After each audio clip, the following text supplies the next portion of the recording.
বাংলাদেশের ইতিহাসে জুলাই বিপ্লবের পরে বাংলাদেশে একটি মানবিক একটি ইসলামী কল্যাণকর রাষ্ট্র তৈরি করার একটা সুন্দর পরিবেশ তৈরি হয়েছে। কথা ঠিক কিনা? এরকম পরিবেশ বাংলাদেশের ইতিহাসে না, উপমহাদেশের ইতিহাসে এরকম পরিবেশ সৃষ্টি হয়নি ইতিপূর্বে, যেখানে আমরা আলেমদের মধ্যে কাদা ছোড়াছুড়িতে ব্যস্ত ছিলাম, মাসলা নিয়ে ব্যস্ত ছিলাম, মিলাদ নিয়ে ব্যস্ত ছিলাম, নানান ফতোয়া নিয়ে ব্যস্ত ছিলাম। সকল ফতোয়াকে কবর দিয়ে আজকে বাংলাদেশের সকল আলেম ওলামা আজকে জাতীয় ঐক্যের ডাক দিয়েছে। বাংলাদেশ আর কোনো ফ্যাসিস্ট, আর কোনো স্বৈরাচার, আর কোনো গণতন্ত্র হত্যাকারী, আর কোনো মানব রচিত মতবাদ দিয়ে বাংলাদেশ চলতে দেওয়া হবে না। এজন্য আমরা দেখেছি ইতিপূর্বে চরমনার পীর সাহেব হুজুর, খেলাফত আন্দোলন, হেফাজত ইসলাম, বাংলাদেশ জামায়াত ইসলামী সহ খেলাফত মজলিস সকল আলেম ওলামা আজকে দফায় দফায় বসতে বসতে আজকে ঐক্যের পর্যায়ে চলে আসছে।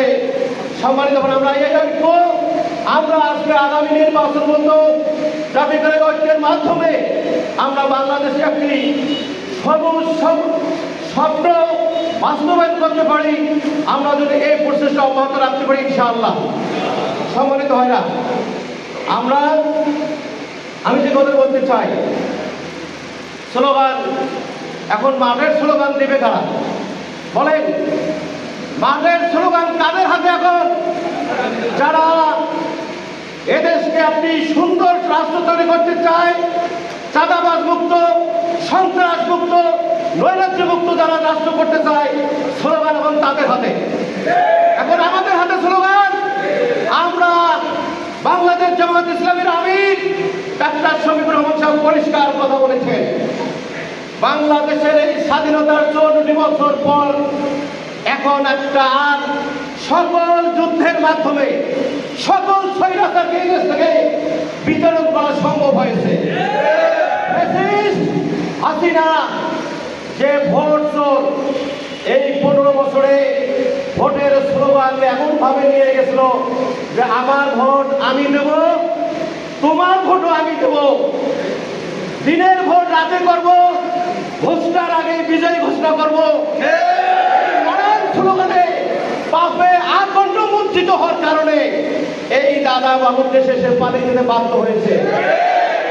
এই দেশবাসী জানে, বিশ্ববাসী জানে, কোন স্বৈরাচার, কোন পলাতক রাষ্ট্রপ্রধান দেশের মধ্যে এসে আর কোনোদিন দেশের দায়িত্ব নিতে পারে নাই।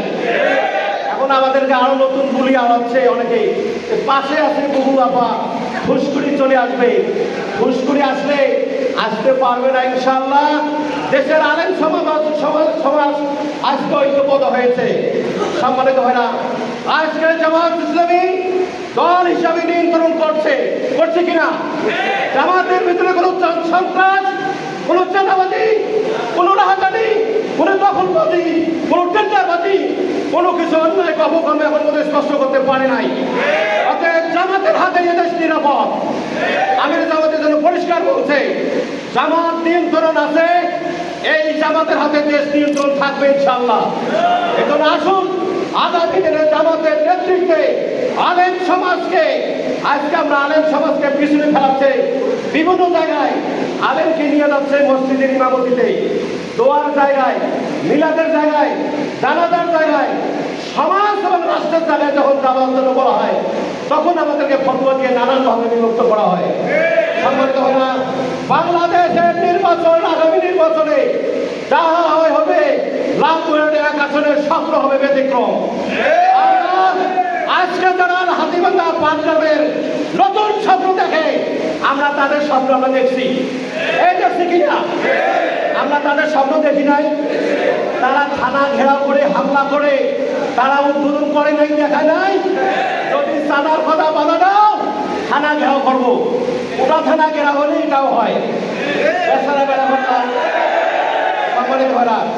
ওই যে ওখানে যখন 5 লাখ হয়েছে, এখানেও 5 লাখ উদ্বোধন হয়েছে। অতএব আমরা লালপুর হেডারে হাতিগোনা পাঞ্জাবে প্রতিটি ভোটারকে জানিয়ে দিতে চাই, যারা চাঁদাবাজি সন্ত্রাস, যারা ভোট দখল করতে চায়, যারা যে কোনো মুহূর্তে নির্বাচন চায়, যারা আগেই আবার বাধ্য হয়ে প্রেস মিডিয়াতে বলতেছে যদি তফসিল ঘোষণা হয় আমরা এই ঘোষণা দেব, বলে কিনা? তোমাদের এই কথা তোরা বোঝা যায় যে তোমরা ভোট ছাড়াই তোমরা প্রার্থী ঘোষণা দিতে চাবেন। অতএব ওই ফ্যাসিস্ট স্লোগান বাংলাদেশের জনগণ আর গ্রহণ করবে না।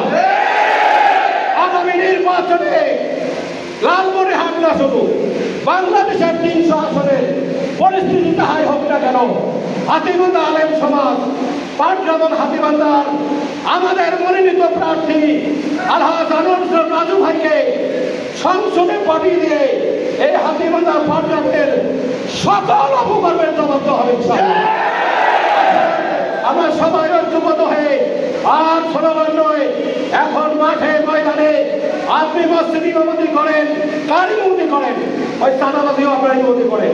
যখন আপনি মেম্বারে দাঁড়াইতে চান ওই চাঁদাবাজের সামনে দাঁড়ায়, হুজুর আপনি একটা ভালো লোক, এই জায়গায় যাবেন, আমি ভালো লোক এখানে যাব বলতে সাইডে হুজুর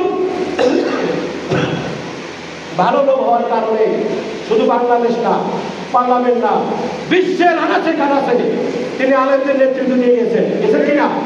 অতএব আলেম পরিচিত সততা, দক্ষতা, শৃঙ্খলা, রাষ্ট্র পরিচালনায় আলেম পরীক্ষা হয়ে গেছে, জামাত পরীক্ষায় পাশ করেছে, জামাত নির্যাতনে পাশ করেছে, জামাত ফাঁসির মঞ্চে দাঁড়িয়ে পাশ করছে, জামাত আয়না ঘরে গিয়ে পাশ করেছে, জামাত জেল জুলুম নির্যাতন ভোগ করে পাশ করেছে। অতএব আগামী দিনের অভিভাবক হয়েছে আসলে আমার সবাই ঐক্যবদ্ধ হয়ে আগামী দিনের পাটগ্রাম হাতীবান্ধার অভিভাবক হিসাবে আনোয়ার হোসেন রাজু ভাইয়ের হাতকে শক্তিশালী করে নির্বাচিত করে এই হাতীবান্ধা পাটগ্রামের মাটিকে ইসলামের ঘাঁটি মানবিক সমাজ কায়েম করার মধ্য দিয়ে আমাদের এই স্বপ্ন পূরণ করতে পারি। সবাইকে ধন্যবাদ দিয়ে সবাইকে মোবারকবাদ জানিয়ে আমার কথা শেষ করছি। আসসালামু আলাইকুম ওয়া রাহমাতুল্লাহি ওয়া বারাকাতুহু।